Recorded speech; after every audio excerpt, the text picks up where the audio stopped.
Went into like a random gun shop. I met JJ Rakaza and he was like, you should shoot a match with me. I said, okay, I'll shoot a local match with you. I went out there and it. Yeah. So I thought I was like I'm good. I'm shooting with these military guys. It was such next level that it humbled me to where I was like, whoa, I literally know nothing.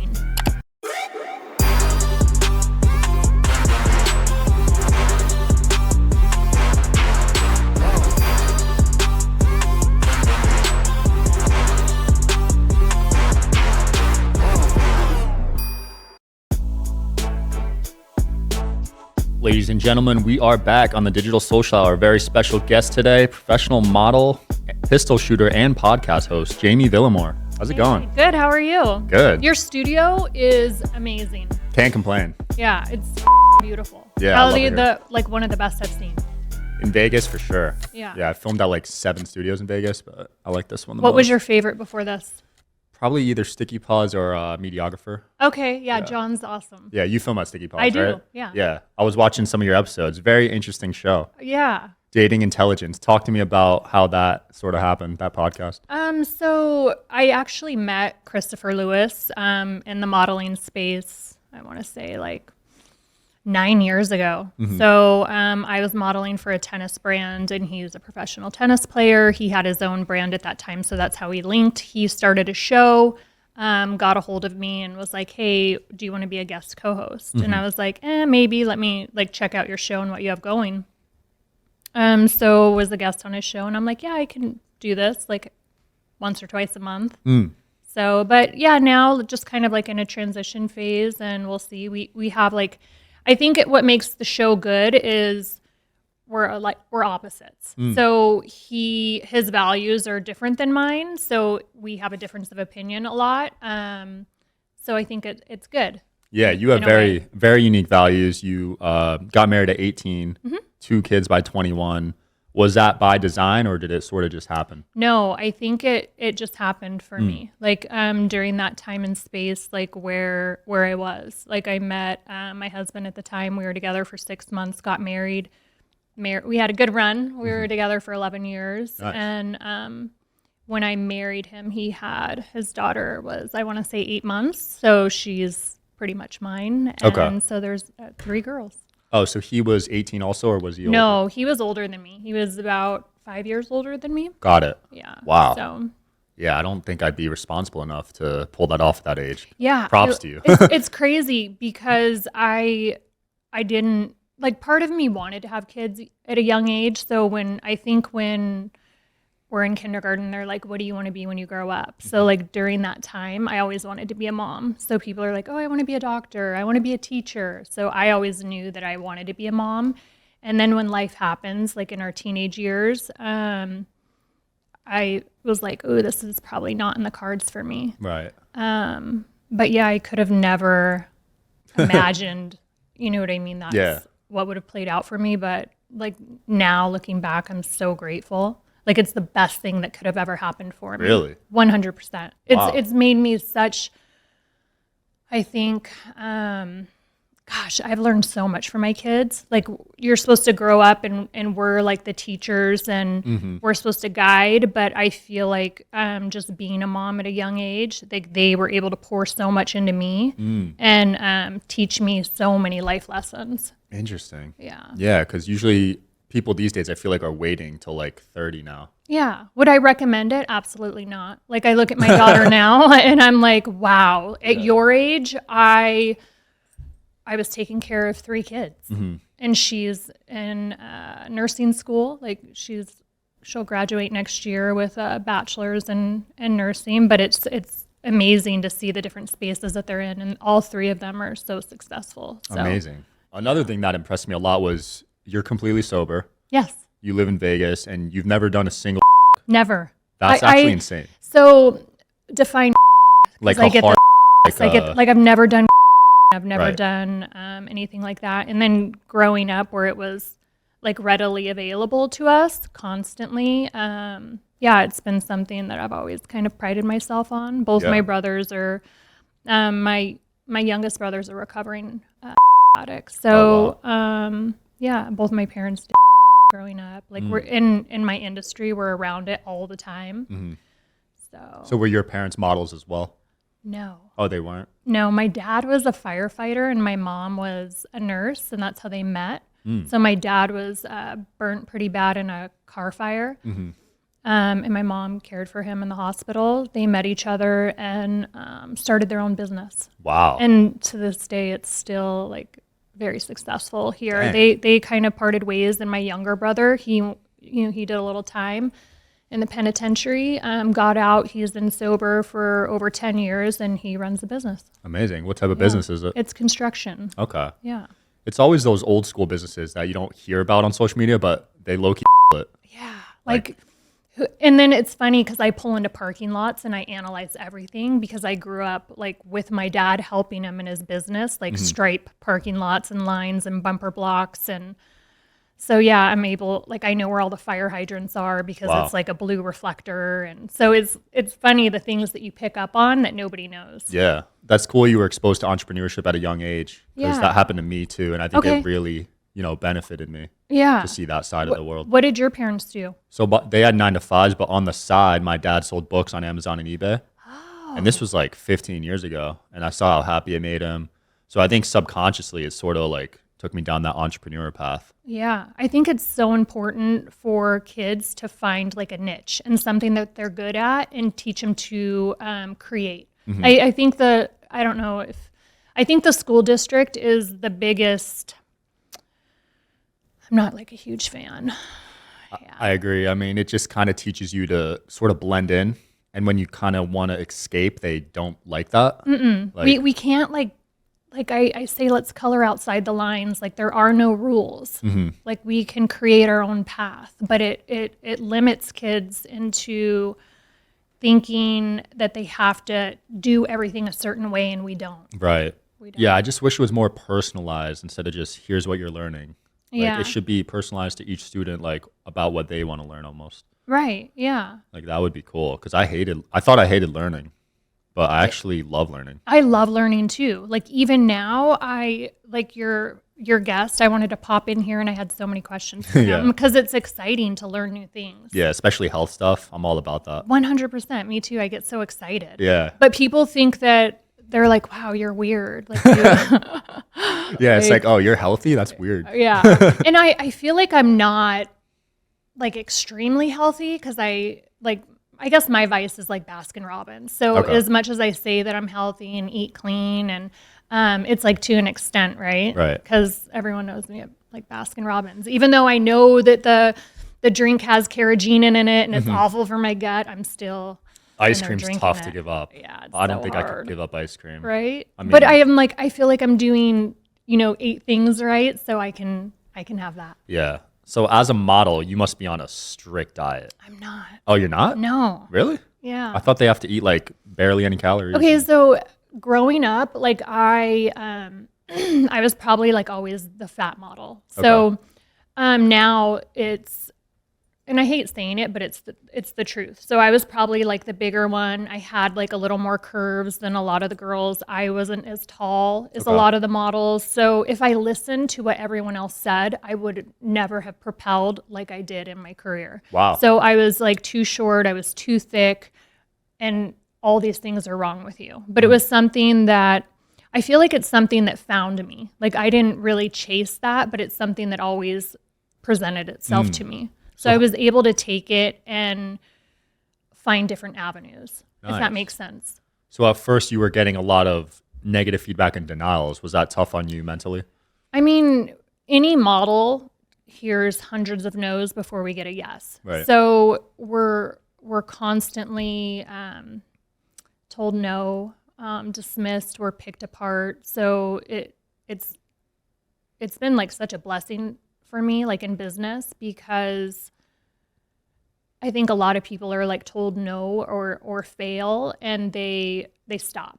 So for us, like you can't quit. Like we just know that not everyone is going to align with us, and that's okay, and you keep moving. And beauty is like so subjective, right? So someone that you think is beautiful, the next person can be like, she's so not pretty. Right. So I think I learned younger on that it's not everyone's not going to look at you and be like, oh, she's so pretty or she has a great body. So Yeah, you can't please everybody. yeah, it's crazy. Yeah. Like I look at someone and I'm like, I think Giselle's beautiful. And then you ask like 5 other guys and they're like, ugh, she's too skinny. And they pick her apart and it's so sad. But Yeah. it's, you know. And there's like phases of modeling where sometimes certain years they like the short, skinny ones, right? Yeah. And then now it's like curvy and then it kind of Now cycles. now, it's like popular now, believe it or not, is like they say heroin chic. So now they're going back to super, super skinny. So that's why everyone's like on Ozempic and trying to get super thin. So it's like, trends. Yeah, I heard of people taking that, losing like 20 pounds. Right? Yeah, I just don't think that like my body, I'm never going to be like super skinny. Like maybe you look at me and think that I'm I think skinny. you're skinny right now. Yeah. So this is the thing. So I show up to like everyday life and like I'm skinny compared to the real world. Right. But when I show up to like a job, I'm bigger than most of the girls Are you that are serious? there. Because you're 100%. super skinny right now. Really? I don't think know. so. I think like, yeah, I have like my arms are always like thin, upper body I'm thin. Yeah. But I've always had like meat in my trunk, Okay. like I'm like thicker down here in my legs. Got it. Oh, so they don't want big breasts. They want you want like a box type because we're Right. selling like clothes. We're not selling like ourselves. So Interesting. it's based on a fit. But now it's like there's no limits, which I'm not like a huge proponent of because I do push for like a healthy lifestyle. So as a mother of girls, when I walk into Target and I see these mannequins that are huge, I'm like, what are we promoting here? Right. Like this is not like healthy, and I don't want my girls thinking like That's normal. striving for this. Yeah. It's not normal. Yeah, for sure. Did you see a lot of models transition into or did they sort of stay as a model?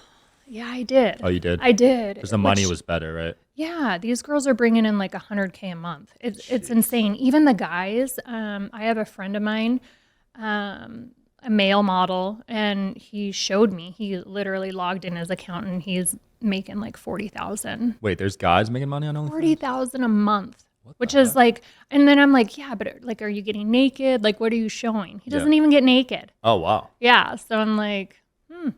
That's impressive. Like, Yeah. I can't believe that's a thing. And it's just like, having the conversations. And I think like primarily his audience is, they're gay guys. Oh, got it. But Okay. That makes sense now. So You didn't make that transition, though. I didn't. Okay. I didn't. I think I have nothing against anyone that does. But for me, I just hold myself to a different standard. And I think that I have sexy stuff on Instagram and I have no problem with that. But there's like a limit for me. Right. So cool. there's nothing nude of me, like implied for like some print that I've done, but and that was like hard enough as is for my kids. So I feel like a lot of people, and like I said, I don't want to be judgmental. Sometimes I wish I could, but then I'm like, where's the limit, right? Like how much money do I really need? I do great, and I'm so blessed and grateful for the life that I live. Do I need to be making a few million more? Right. Yeah, So there's a limit. Where is the limit? Yeah. So There's a limit where if you cross it, but you're selling your soul a little bit, yeah, and that's what I say, but I think that it doesn't resonate with some people. Yeah. So which is fine. Like you do you, but it's not like for me. That makes sense. And then it's like in some weird way, like I've met people and they're like, I'll give you 75. Like one guy offered me 75,000 cash just to see my. Whoa. So my friend's like, I'll show him my. He's like, I don't want to see your. I want to see her.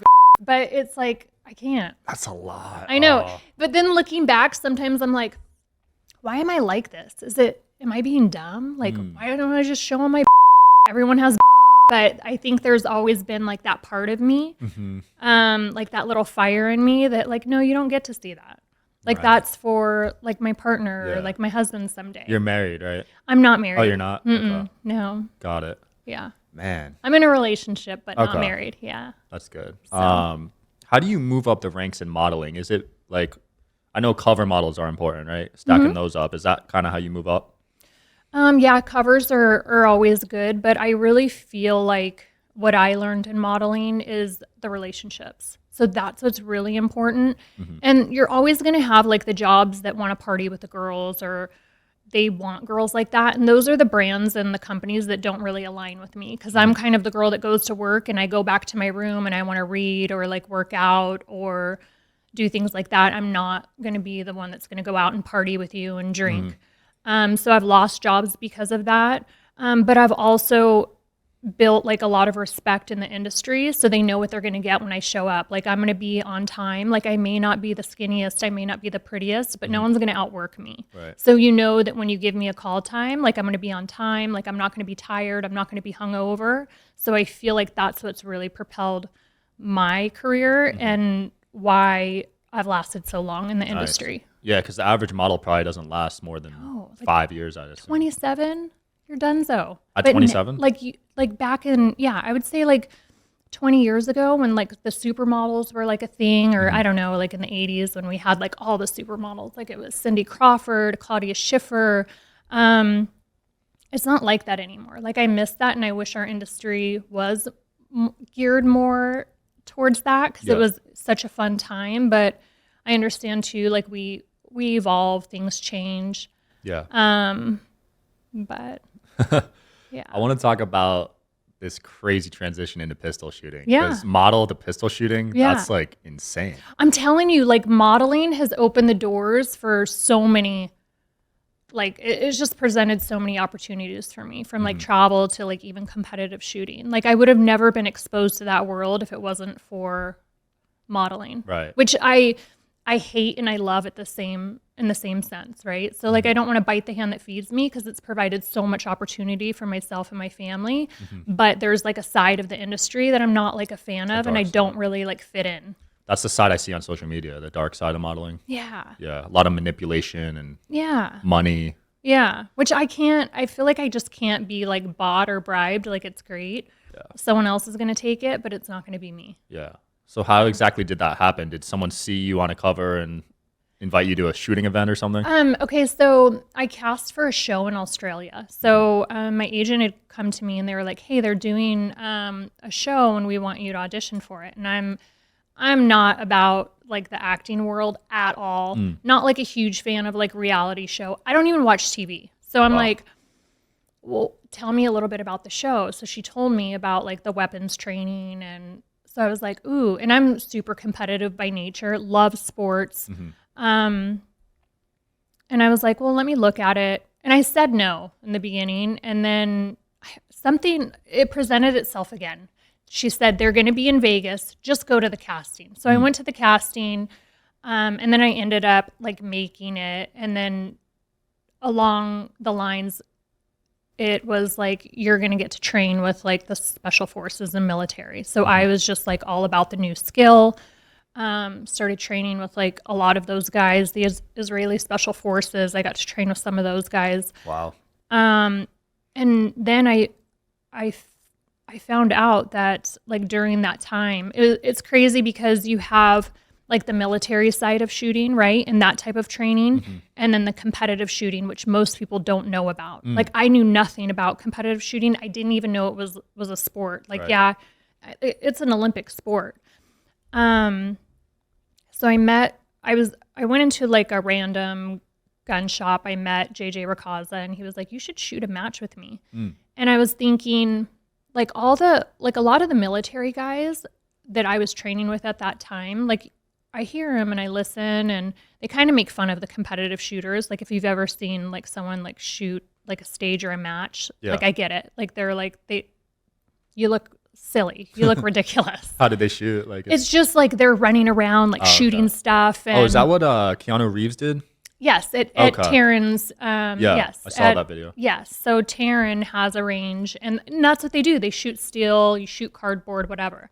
So for me, like, I kind of laughed at it, and I was like, I'm more about like kicking down doors and blowing up. Like, that's like that's where I get my excitement. And he was like, just shoot one match with me. So I said, okay, I'll shoot a local match with you. I went out there and it. Yeah. So I thought I was like I'm good. I'm shooting with these military guys. Yeah. it was such next level that it humbled me to where I was like, whoa, I literally know nothing. Wow. So that's what like propelled me into that. And then just being so late in the game, most of these shooters, they've been shooting like, especially like, so Asia's a lot better than us. Like Okay. they're I would say like Russia, Asia, when I shoot like overseas, they dominate. They win everything. But these kids are starting to train from such a young age. So it's like 4 and 5 years old and they're on the range. Like, Right. so when I saw that, I shot my first major match in the Philippines and I was like, man, I should just quit now. Like, Wow. I'm never, like, how do you catch up to that? Right. But then it just becomes like I'm really competing with no one but myself. So if I can come out here and finish and shoot all these stages, every time I shoot, I'm getting better. And most people never thought I'd even make it over there. Yeah. So, That's crazy. yeah. Yeah, I saw Keanu do it. So it's like real bullets and everything, right? Oh, yeah. Yeah. So the thing with like, okay, so the thing with competitive shooting, it's like it looks easy. So you go out to a range and you see like the setup. I think my manager sent you some videos. Yeah. When I was just in Bali, I shot a match out there.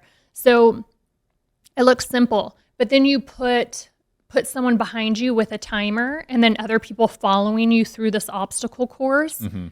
And Pressure. it's so much pressure. Right. So it's kind of like shooting at someone when someone's shooting back at you. Wait, someone's following you?